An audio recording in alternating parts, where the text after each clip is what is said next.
Hi everybody, Carol here. Welcome to my YouTube channel. Today I'm going to be making a Sidestep card. Good old faithful Sidestep card, been around for a long time, but it is such a good card.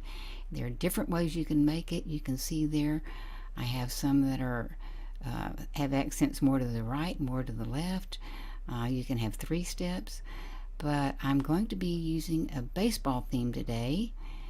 With this baseball stamp called Take Me Out to the Ball Game. It's an old Stampin' Up! Stamp set. I'm not a dealer, never have been, but you can still find that somewhere. But I had read these instructions and done it before and had instructions on how to make this card, and I was trying to make it as simple, but actually I think I was complicating the issue by making all these little templates.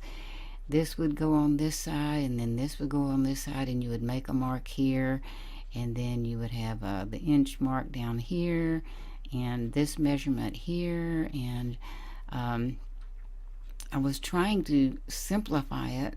I even drew out a diagram, cut to here, fold to here, but I just thought it's got to be simpler than this, so I just basically am going to make one cut, and then I'll judge my folds from there on the scoreboard. And it really can be fairly simple, especially after you've made a few of them. It gets really simple. So I'm going to cut. I have a trimmer that does not have measurements that show on it, so I had to make myself some guidelines. I want to make my cut on the 2-inch line. It's a 5x7 card, so this is going to be 5 inches on one side and 2 inches on the other. So my cut's going to be at the 2-inch line, and I want it to be 1 inch off the bottom. I'm just trying to move my paper there to give you more contrast so that you can see it better. So I just cut a strip of 1-inch paper at the bottom just to show me this is where I start, and I even made a little mark on my blade, which I've never done before. I don't know why I never thought of it before. And then I'm going to go up 6 inches from the bottom, 5 inches between those 2 pieces of paper, and just set them on there just to give me a guideline. And so it is a 5-inch cut or slit for me on this 5x7. I mean, it's actually, it is 5 all right, but it's a 10-inch piece of paper, so I'm sorry I didn't explain that. But so here I have the cut side up against the scoreboard, and you can see when I stretch it out, it's very simple on that cut side. 10 inches, half of 10 inches is where it's going to be the fold line at the middle, so that's 5. The 5-inch score goes to the cut line. That is just simple, no-brainer. Now I'm going to go to the side that has the steps, and instead of doing that, I should have flipped it over. And so I did flip it over now, and 1 inch, it's going to be a 1-inch step, so I'll go 1 inch to the cut line, then go up another inch and make a score line to the cut line. Now those are going to be folded up, so you're going to take away 2 inches from that 10-inch length, and it's going to make it 8 inches basically when it's folded up. You'll see that in a minute. So the halfway mark of 8 inches, of course, is 4. So that's where the fold line will be on that side. You can see there, I'm trying to show you how when you fold it up, it changes the dimension of that side. It is 10 inches all right, but then when you fold it up, it takes 2 inches off and makes it 8 inches. So half of that is 4. That's where the fold line will be. And so you can either measure 4 from the right hand side, or you can measure 6 from the left hand side, since it is 10 inches. But you'll see it in a minute. It's not that complicated. So I'm going to take it off, get rid of the scoreboard now, and do some folding. I did have to tweak just a tiny bit. It doesn't matter so much on the top, but on the bottom I wanted it to be able to fold that without tearing the paper. So the folding for the steps is easy. It's just accordion fold, Mountain Valley.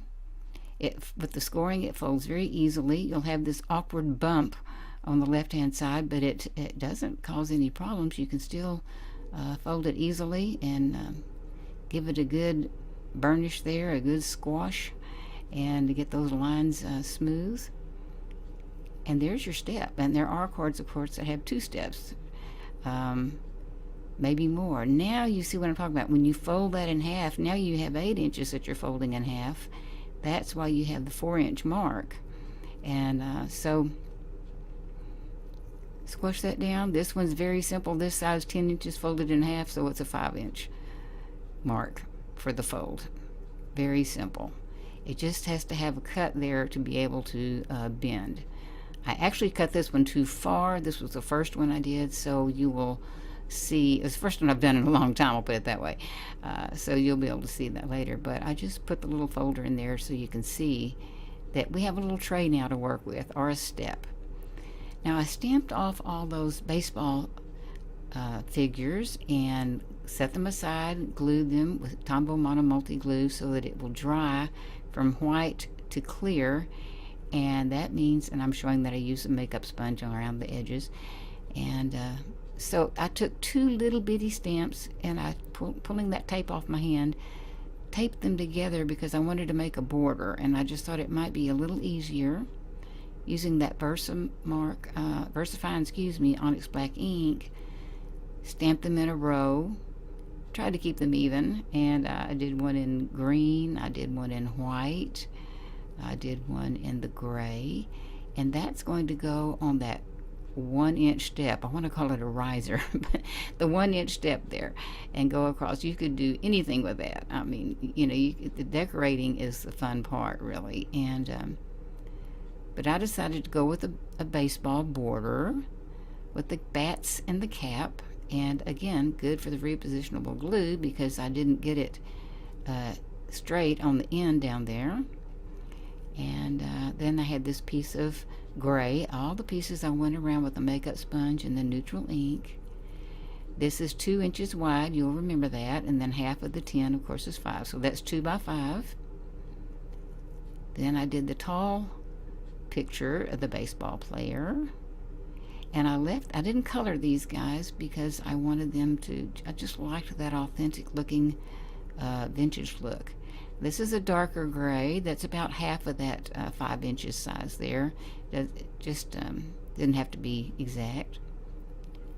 The batter, now his feet are kind of tucked down in there where you can't see them, but when you lift the card up, you can see them.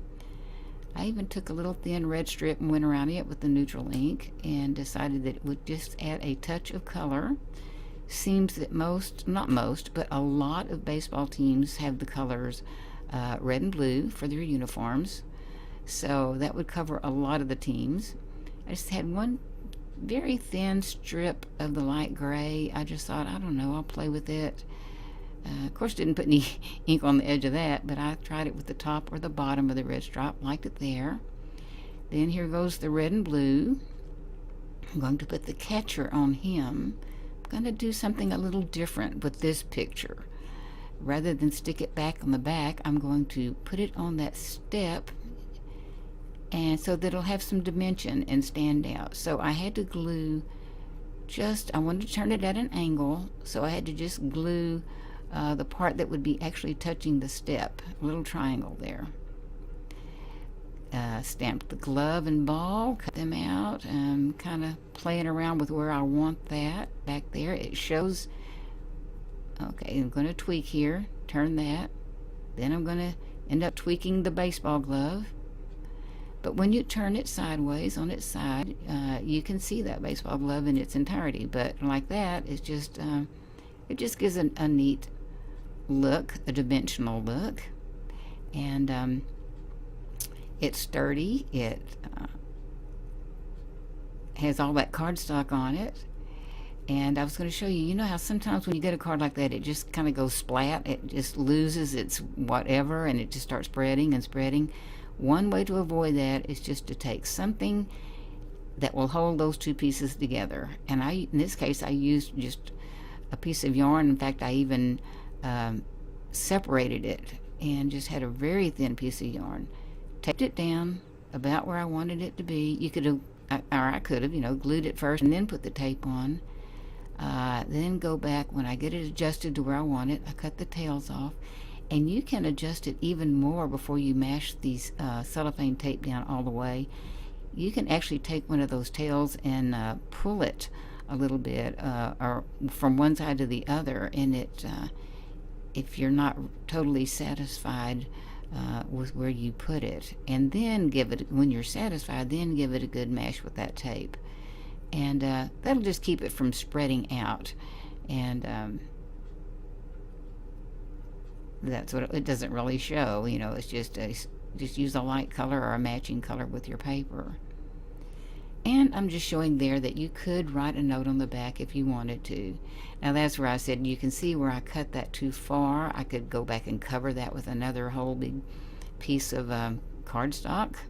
I could have taped it from the back side, but just let you see that. But I just didn't use the same measurements at that point. I was still experimenting.